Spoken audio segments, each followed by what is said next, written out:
Hello, welcome back to basic chemistry YouTube channel. तो पिछले video में हमने देखा था एलोट्रॉप्स ऑफ कार्बन। उसी सीरीज़ को आगे बढ़ाते हुए आज देखेंगे एलोट्रॉप्स ऑफ कार्बन के बाद होमोलॉगस सीरीज़। उसी चैप्टर की एक टॉपिक है ये। बहुत ही आसान, बहुत ही ईजी टॉपिक है होमोलॉगस सीरीज़। आइए देखते हैं, डिफिनेशन के साथ चलेंगे। लिखा हुआ है a series of carbon compound that have different number of atom but contain same functional group called homologous series. कहने का मतलब ये है कि ये कार्बन कंपाउंड की ऐसी सीरीज़ जिसमें number of carbon atom different हो बट वो सारे के सारे मेंबर्स जो सीरीज़ में आ रहे हैं वो एक ही फंक्शनल ग्रुप को बिलोंग कर रहे हों। अब आपके मन में सवाल आ रहा होगा, what is the functional group. Functional group का मतलब होता है कोई एटम या ग्रुप ऑफ एटम जो किसी कंपाउंड की प्रॉपर्टीज़ को, केमिकल प्रॉपर्टीज़ को डिफाइन करे, वो होता है फंक्शनल ग्रुप। अभी हम आगे और डिटेल में फंक्शनल ग्रुप को समझेंगे। सिंपली देखते हैं, हम जानते हैं कि जो हाइड्रोकार्बन्स होते हैं वो तीन कैटेगरी में सिंपली डिवाइड किए जाते हैं, एल्केन, एल्कीन और एल्काइन में। मैंने दो ही कैटेगरी ली है, एल्केन और एल्कीन, होमोलॉगस सीरीज को समझने के लिए। बाकी फंक्शनल ग्रुप की बात अभी आगे मैं देखूंगा, ठीक है। तो एल्केन जो होता है उसका देखिए जनरल फार्मूला लिखा हुआ है CnH2n+2। एल्कीन का जनरल फार्मूला लिखा हुआ है CnH2n। जनरल फार्मूले से क्या होता है, मतलब इसके अंदर बहुत सारे मेंबर्स आते हैं। ये एक किंगडम है, एल्केन एक किंगडम है, एक ग्रुप समझ लीजिए, ठीक है। उसके अंदर बहुत सारे मेंबर्स आते हैं जिन्हें आप कैसे ड्रॉ कर सकते हैं, नंबर ऑफ कार्बन एटम को चेंज करके, ठीक है। एन क्या है, नंबर ऑफ कार्बन एटम, ये देखिए लिखा है number of carbon atom. N की वैल्यू 1 रखेंगे तो आप यहाँ 1 रखेंगे तो आपको CH4 मिलेगा। एन की वैल्यू 2 रखेंगे तो C2H6 मिलेगा। ऐसे ऐसे करके मैंने 5 कंपाउंड बनाए हुए हैं, ठीक है। वैसे एल्कीन का जनरल फार्मूला अलग है, CnH2n, ठीक है। तो एन के लिए 1 रखेंगे तो आपको मिलेगा C1H2, जो कि नॉट वैलिड ही नहीं, क्योंकि कार्बन 4 लोगों से मिलकर जो बनता है। कार्बन के वैलेंस इलेक्ट्रॉन 4 होते हैं, उसके 4 बॉन्ड चाहिए। तो CH2 में क्या है, एक कार्बन है, 2 हाइड्रोजन है। तो इस तरह से आप करेंगे तो कार्बन का 2 इलेक्ट्रॉन बचा रह गया, ऑक्टेट कंप्लीट ही नहीं हुआ, इसलिए ये वैलिड ही नहीं है, ठीक है। तो एल्कीन का जो मेंबर से स्टार्ट होता है, पहला मेंबर, वो दूसरे कार्बन से स्टार्ट होता है, जबकि एल्केन ने पहले कार्बन से स्टार्ट हो रहा है, क्योंकि कार्बन को 4 बॉन्ड चाहिए, यहाँ पर 4 हाइड्रोजन है, अटैच हो जाता है, ठीक है।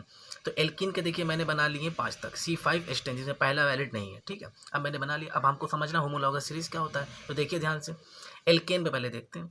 एल्केन में आप देख रहे हैं तो आप पा रहे होंगे, पहला मेंबर है CH4, दूसरा मेंबर है C2H6, ऐसे ऐसे करके C5H12 तक जा रहे हैं। तो ये एक ग्रुप की सीरीज है, ये एक किंगडम की सीरीज लिखी हुई। किंगडम क्या है उनका, एल्केन के मेंबर्स लिखे हुए हैं, CH4, C2H6।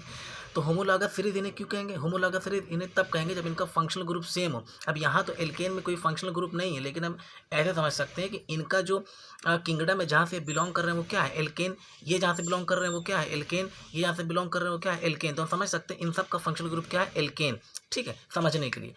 और दूसरी बात, अगर ये होमोलॉगस सीरीज हैं तो इसमें एक खास बात होगी कि दो सक्सेसिव मेंबर के बीच जो डिफरेंस होगा वो CH2 का होगा। अगर हम इन दोनों के बीच में डिफरेंस देखें, कितने कार्बन और कितने हाइड्रोजन का है, तो आप देख रहे हैं यहाँ 2 कार्बन है या 3 कार्बन है, तो कितना कार्बन बढ़ गया, 1 कार्बन। यहाँ 6 कार्बन या 8 कार्बन, तो कितना हाइड्रोजन बढ़ गया, 2 हाइड्रोजन बढ़ गया। तो CH2 का डिफरेंस आपको मिला। उसी तरह यहाँ देख सकते हैं, यहाँ 4 कार्बन, यहाँ 5 कार्बन, तो 1 कार्बन बढ़ गया। यहाँ 10 कार्बन, यहाँ 12 कार्बन, 2 हाइड्रोजन बढ़ गया, CH2। तो आप देख सकते हैं कि कहीं से भी आप ले लीजिए, इसके बीच में देख लीजिए, इसके बीच में देख लीजिए, तो जो 2 सक्सेसिव मेंबर के बीच में अगर CH2 का डिफरेंस आ रहा है और वो सारे मेंबर्स एक ही किंगडम को, एक ही फंक्शनल ग्रुप को बिलोंग कर रहे हैं, तो उसे बोला जाएगा होमोलॉगस सीरीज। इसमें भी आप देख सकते हैं वैसे ही CH2 का डिफरेंस आएगा। 2 कार्बन है या 3 कार्बन है तो 1 कार्बन की बढ़ोतरी हुई। यहाँ 4 कार्बन या 6 कार्बन, 2 हाइड्रोजन बढ़ गया, CH2। यहाँ आप देखेंगे फिर से आएगा 4 से 5, यानी 1 कार्बन, 8 से 10, यानी 2 हाइड्रोजन।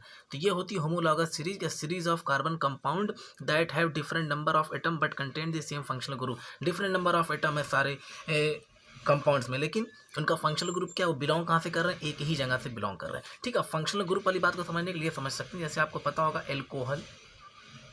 एल्कोहल, अगर किसी भी कंपाउंड में OH आपको दिख रहा है, OH, तो आप उस कंपाउंड को बोल देते हैं ये एल्कोहल का कंपाउंड है, ये एल्कोहल फंक्शनल ग्रुप से बिलोंग कर रहा है। यहाँ OH एज अ किस तरह बिहेव करता है, FG as a functional group behave करता है। तो इसका जो जनरल फार्मूला होता है वो होता है CnH2n+1 इंटू OH। आइए अब इसके मेंबर्स बनाने की कोशिश करते हैं। पहला मेंबर बनाएंगे, आप रखेंगे 1, तो C1H2n 1+1 इंटू OH, तो आ जाएगा CH3OH, ठीक है। इसी तरह दूसरा आप करेंगे तो आ जाएगा C2H5OH, ठीक है। तीसरा आप करेंगे आ जाएगा C3H7OH, ठीक है। तो ये मैंने 3 मेंबर्स बना लिए। अब देखिए, अब यहाँ पर आपका फंक्शनल ग्रुप साफ साफ दिख रहा है, OH OH OH, यानी तीनों किस फंक्शनल ग्रुप से बिलोंग कर रहे हैं, तीनों बिलोंग कर रहे हैं एल्कोहल फंक्शनल ग्रुप से। तो अगर ये होमोलॉगस सीरीज हैं तो इनके बीच में CH2 का डिफरेंस भी पाया जाना चाहिए, क्योंकि फंक्शनल ग्रुप तो सेम है। दूसरी कंडीशन है कि CH2 का डिफरेंस होना चाहिए। तो ये देखते हैं इसमें से इसमें, यहाँ एक कार्बन, यहाँ दो कार्बन है, एक कार्बन का डिफरेंस,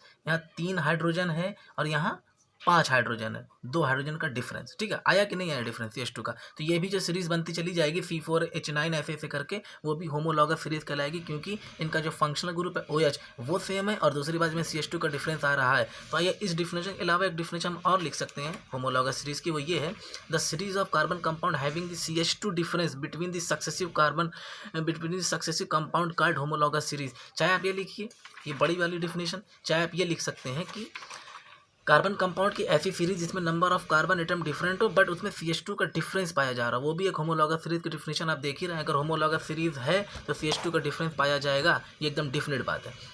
ठीक है, आइए देखते हैं properties of homologous series. All the members of homologous series have same chemical property due to same functional group. जाहिर सी बात है, अगर कोई कंपाउंड 5 कंपाउंड है वो एक ही फंक्शनल ग्रुप से बिलोंग कर रहे हैं तो उनकी केमिकल प्रॉपर्टी भी सेम होगी, क्योंकि फंक्शनल ग्रुप ही वो चीज़ है जो किसी भी कंपाउंड की केमिकल प्रॉपर्टी को डिफाइन करता है। दूसरी बात, the molecular mass of 2 successive members of homologous series differ by 14 mu। मैंने कहा कि 2 मेंबर्स के बीच में कितने का डिफरेंस होता है, आपने कहा CH2 का।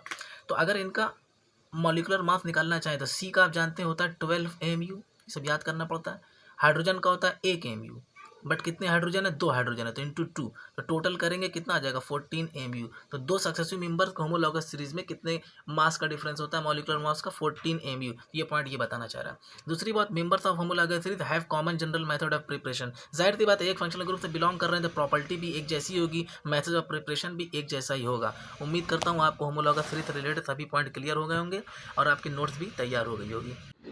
Thanks for watching this video.